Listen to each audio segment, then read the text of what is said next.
देखिए,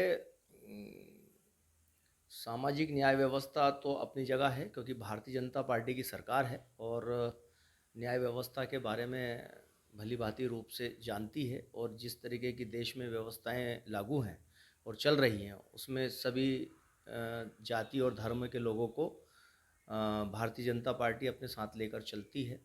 ये एक बड़ी बात है। मगर जिस विषय को लेके मैं बात करना चाहता हूँ और जिस विषय को लेके आप मुझसे पूछना चाहते हैं, हम उस मुद्दे पे चर्चा करेंगे। 12 तारीख को चंद्रशेखर जी आ रहे हैं उत्तर प्रदेश से अपनी राजनीतिक रोटी सेकने के लिए। मैं एक बात बताना चाहूँगा। उसमें जयेश भी आ रहा है सर, ओबीसी का, ओबीसी महासभा भी आ रही है। हाँ ठीक है, लेकिन वो भारतीय जनता पार्टी या माननीय शिवराज सिंह जी चौहान के पक्ष में नहीं आ रहे हैं क्योंकि आज अगर कहीं ना कहीं जो अव्यवस्थाएं बनी थी, अभी पिछले गत दिनों करणी सेना ने भी एक आंदोलन किया था और उन्होंने आरक्षण के खिलाफ अपना आंदोलन चलाया था। तो उसी के तारतम्य में ये लोग आ रहे हैं, उसी आंदोलन को दबाने के उद्देश्य से ये लोग आ रहे हैं। मेरा ना तो उनके समर्थन में कोई कहना चाह रहा हूँ मैं, ना तो करणी सेना के समर्थन में कोई बात कर रहे हैं हम, ना हम इनके समर्थन में कोई बात कर रहे हैं। केवल कहने का मेरा मतलब ये है कि हमारे मध्य प्रदेश के जो मुख्यमंत्री माननीय शिवराज सिंह जी चौहान, जिन्होंने कैजुअली एक उनके मुंह से एक शब्द निकल गया था और उन्होंने जो शब्द निकला था वो अनुसूचित जाति और अनुसूचित जनजाति वर्ग के लोगों के पक्ष में निकला था। पर उन्होंने एक शब्द बोल दिया था कि कोई मायका लाल आरक्षण समाप्त नहीं कर सकता। भाव तो उनका है कि आरक्षण समाप्त नहीं हो सकता, जो लेकिन जो शब्द बोल दिया मायके लाल, उस शब्द को करणी सेना एक पार्टी बन गई और कुछ लोगों ने उसको इशू बनाकर माननीय शिवराज सिंह जी चौहान के खिलाफ एक बड़ा आंदोलन किया और अपशब्दों का भी उपयोग किया। वो कहीं ना कहीं जो है वो न्याय संगत नहीं था। हम ऐसी अव्यवस्थाओं का घोर विरोध करते हैं।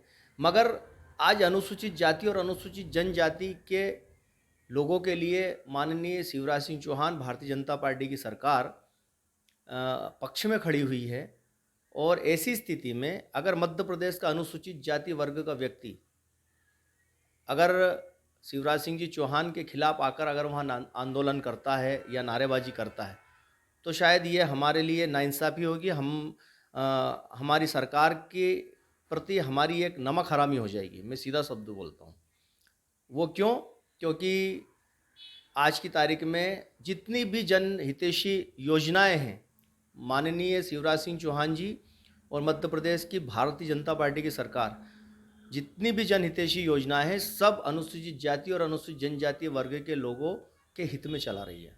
चाहे वो कन्यादान योजना हो, चाहे वो लाडली लक्ष्मी योजना हो, यानी केंद्र की भी अगर कोई योजना की बात करें कि चाहे वो आवास योजना हो, तो भी सबसे ज़्यादा अनुसूचित जाति अनुसूचित जनजाति वर्ग के लोगों के लिए सारी व्यवस्था है। और रही बात आरक्षण की, तो आरक्षण हिंदुस्तान में सरकारी नौकरी में मिलता है, प्राइवेट नौकरी में तो मिलता नहीं है। तो हिंदुस्तान में जो सरकारी नौकरी मात्र 2% है और ये कोई भारतीय जनता पार्टी की सरकार के कारण नहीं है, ये पहले से ही है। पहले 3% थी, अब 2% है। बाकी की 98% तो प्राइवेट है। तो प्राइवेट नौकरियों में तो कोई आरक्षण है नहीं।